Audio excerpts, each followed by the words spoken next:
M T Vasudevan നായരുടെ തിരക്കഥകളെക്കുറിച്ച് സാധാരണ പറയുന്നത് സിനിമകൾ ഇപ്പോൾ എല്ലാവരും കഥ വായിക്കുന്നവരോ നോവലുകൾ വായിക്കുന്നവരായിരിക്കണം. എം ടി അറിയുന്ന ആളുകളിൽ പലരും കഥയും നോവലും വായിക്കണമെന്നില്ല. പക്ഷേ വടക്കൻ വീരഗാഥ പോലുള്ള സിനിമകൾ, അങ്ങനെ ധാരാളം ജനകീയമായ ചിത്രങ്ങളിൽ പോലും എം ടി ഉണ്ടായിരുന്നു. അപ്പോൾ ആ സിനിമകൾ എങ്ങനെയാണ് നോക്കിക്കാണുന്നത്?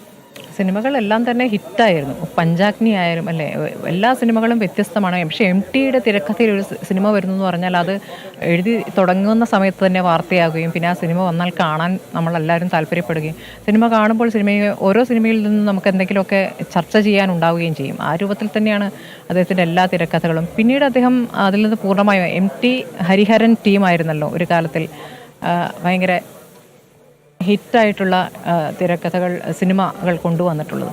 അപ്പോൾ ആ കാലം എല്ലാ കാലത്തും അത് സാധാരണ പറയും ഈ സാഹിത്യകാരന്മാർ തിരക്കഥയിലേക്ക് വരുമ്പോഴേക്കും തിരക്കഥകൾക്ക് ഒരു സാഹിത്യത്തിൻ്റെ ഭാരം സംഭവിക്കുകയും ഈ തിരക്കഥയിൽ വേണ്ട ഒരു ദൃശ്യഭാഷ നഷ്ടപ്പെടുകയും ചെയ്യും. പക്ഷേ എം ടി അങ്ങനെയായിരുന്നില്ല. എം ടി ആ ദൃശ്യഭാഷ നന്നായിട്ട് അറിയാവുന്ന ഒരാളായിരുന്നു. സാഹിത്യം, നോവൽ എഴുതുന്നു, ചെറുകഥ എഴുതുന്നു. അത് തിരക്കഥയിലേക്ക് വരുമ്പോൾ തിരക്കഥയ്ക്ക് ആവശ്യമായിട്ടുള്ളൊരു ദൃശ്യഭാഷയുണ്ട്, ഒരു ക്യാമറയുണ്ട്, അവിടെ ഒരു ദൃശ്യമുണ്ട്. അതിൽ ചിലപ്പോൾ ഒരു മൗനം, ഒരു സൈലൻസിന് ചിലപ്പോൾ ഒരുപാട് അർത്ഥങ്ങൾ കൊടുക്കാൻ പറ്റും. ആ സൈലൻസിൻ്റെ അർത്ഥങ്ങൾ പോലും എഴുതി ചേർത്തുകൊണ്ട് ഒരു വലിയ സാഹിത്യ ഭംഗിയല്ല അതിനകത്ത്, ഒരു ദൃശ്യഭംഗിയുള്ള തിരക്കഥ. എന്നാൽ തിരക്കഥയ്ക്ക് ഒരു സാഹിത്യമാനം കൊടുക്കുകയും ചെയ്തിട്ടുണ്ട്.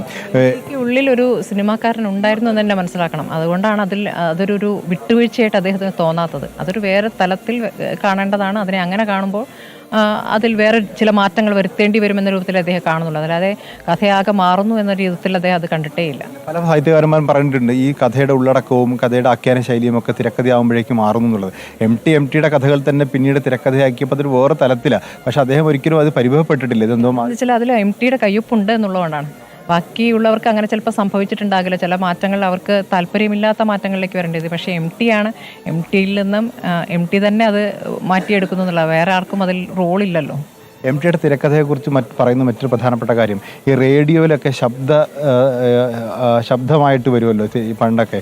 അപ്പോൾ ഈ ശബ്ദത്തിൽ വരുമ്പോൾ നമുക്ക് സാധാരണ ശബ്ദം കേട്ടൊരു സിനിമ മനസ്സിലാക്കാൻ വലിയ പ്രയാസമാണ്. പക്ഷേ എം ടിയുടെ തിരക്കഥയാണ് ഈ തരത്തിൽ ശബ്ദരൂപത്തിൽ വരുന്നതെങ്കിൽ അതൊരു കഥാരൂപത്തിൽ നമ്മളെ മനസ്സിലേക്ക് സിനിമയായിട്ട് ഇങ്ങനെ അവതരിപ്പിക്കപ്പെടും. അവിടെ ഒരു ഗ്യാപ്പ് രൂപപ്പെടുന്നില്ല. ആ എഴുത്തിൽ തന്നെ അദ്ദേഹത്തിന് ഈ രൂപത്തിൽ നമുക്ക് ആ നാടും ആ തറവാടും അദ്ദേഹത്തിൻ്റെ പരിസരങ്ങളൊക്കെ നമ്മുടെ മനസ്സിൽ പറഞ്ഞിട്ടുണ്ടല്ലോ. നമുക്ക് അതിലൊരു കഥാപാത്രം ഉണ്ടല്ലോ. ഈ കാലത്തിലായാലും സേതു ആയാലും ഇപ്പം നമുക്ക് സേതുവിനെ കുറിച്ചൊരു മുഖം നമ്മുടെ മനസ്സിലുണ്ട് അല്ലേ.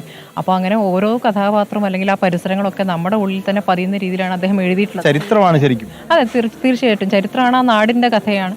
അല്ലെങ്കിൽ ഒരു കാലം വരെ കടന്നുപോയ കേരളത്തിലെ ഒരു പരിസരമാണത്. അത് ഇപ്പം അങ്ങനെ അല്ല, പക്ഷെ ആ ഒരു പരിസരത്തിലൂടെ കടന്നുപോയി. ഈ ഫ്യൂഡൽ സംവിധാനങ്ങളും നാടുവാഴുത്തവും ഒക്കെ തകരുന്ന നായർ കുടുംബങ്ങൾ, ആ നായർ കുടുംബങ്ങളിൽപ്പെട്ട ആളുകൾക്ക് അവരുടെ മോഹങ്ങളും മോഹഭംഗങ്ങളും, ഈ സേതു എന്ന് പറയുന്ന കഥാപാത്രം പോലും 60കളിൽ ഭൂപരിഷ്കരണ നിയമം വരുന്ന കാലഘട്ടത്തിൽ ഒരു നായർ തറവാടിൽ സംഭവിക്കുന്ന ശിഥിലമാവുന്ന നായർ തറവാടുകളെക്കുറിച്ചുള്ള എഴുത്ത് തന്നെയാണ്.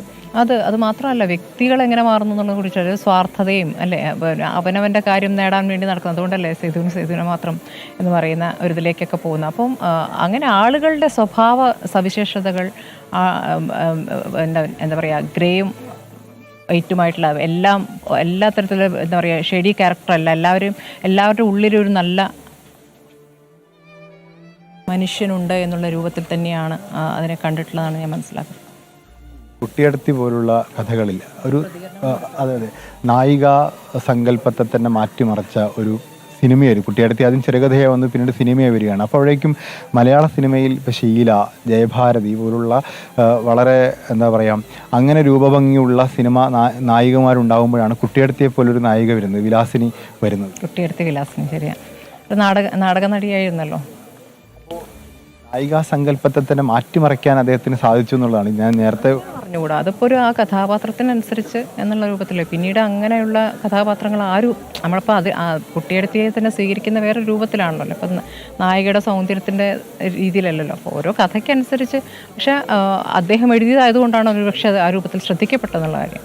പുരസ്കാരങ്ങളാണ് ഒരാളെ വിലയിരുത്തുന്നതിൽ വളരെ പ്രധാനമെങ്കിൽ എം ടി ആ തരത്തിലൊരു വലിയ ഭാഗ്യവാനാണെന്ന്. ഭാഗ്യവാൻ എന്ന രൂപത്തിലാണോ? അദ്ദേഹം അർഹനായിരുന്നു എന്നാണ് ഞാൻ മനസ്സിലാക്കുന്നത്. ജ്ഞാനപീഠം 95-ലാണ് കിട്ടിയിട്ടുള്ളത്.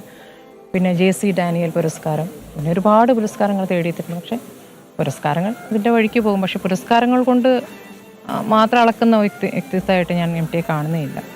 പക്ഷേ ഇപ്പോൾ അദ്ദേഹത്തിൻ്റെ ആദ്യ കഥ മാതൃഭൂമി പ്രസിദ്ധീകരിക്കുന്ന വളർത്തുമൃഗങ്ങൾ എന്ന് പറയുമ്പോൾ അതിനൊരു ഗോൾഡ് മെഡൽ കിട്ടിയാണ്. നാലുകെട്ട് ആദ്യത്തെ നോവലാണ്. നാലുകെട്ട് ഉണ്ടാകുമ്പോൾ സ്വാഭാവികമായിട്ടും ആ നാലുകെട്ടിന് ആദ്യത്തെ സാഹിത്യ അക്കാദമിയുടെ അവാർഡ് കിട്ടുന്നു. പിന്നീട് ജ്ഞാനപീഠ പുരസ്കാരം കിട്ടുന്നു, പത്മഭൂഷണും പത്മശ്രീയും കിട്ടുന്നു. അപ്പോൾ ആ തരത്തിൽ അംഗീകരിക്കപ്പെടേണ്ട അർഹതപ്പെട്ട അംഗീകാരങ്ങൾ കിട്ടി എന്ന അർത്ഥത്തിൽ നമുക്ക് സാർത്ഥകമാണ് ജീവിതം എന്ന് പറയാൻ പറ്റും. അദ്ദേഹം പറഞ്ഞിട്ടുള്ളത് സാർത്ഥകമാണ് ജീവിതം തന്നെ. പിന്നെ അദ്ദേഹത്തിൻ്റെ എഴുത്തുകൾ മലയാളത്തിൽ മാത്രമല്ല വായിക്കപ്പെട്ടിട്ടുള്ളത്, ഒരുപാട് ട്രാൻസ്ലേഷൻ നടന്നിട്ടുണ്ട് കന്നഡയിലേക്കും തെലുങ്കിലേക്കും ഒക്കെ, മറ്റു ഭാഷകളിലേക്ക്. അതിൽ കന്നഡയിലെ ട്രാൻസ്ലേഷനൊക്കെ അദ്ദേഹം സംതൃപ്തി ലഭിച്ചതാണെന്ന് പറഞ്ഞു. കാരണം അത് വായിച്ച് പ്രതികരണങ്ങൾ വരുമല്ലോ. അപ്പോൾ താൻ എന്താണോ എഴുതിയിരുന്നത് ആ രൂപത്തിൽ തന്നെ അത് പരിഭാഷപ്പെടുത്തിയിരിക്കുന്നു എന്നുള്ളതിൻ്റെ ഒരു സംതൃപ്തി അദ്ദേഹം പല അഭിമുഖങ്ങളിലും പറഞ്ഞിട്ടുണ്ട്. ഇന്നത്തെ ഒരു പരിപാടിയെക്കുറിച്ച് പലർക്കും സംശയമുണ്ട്. ഇന്നിപ്പോൾ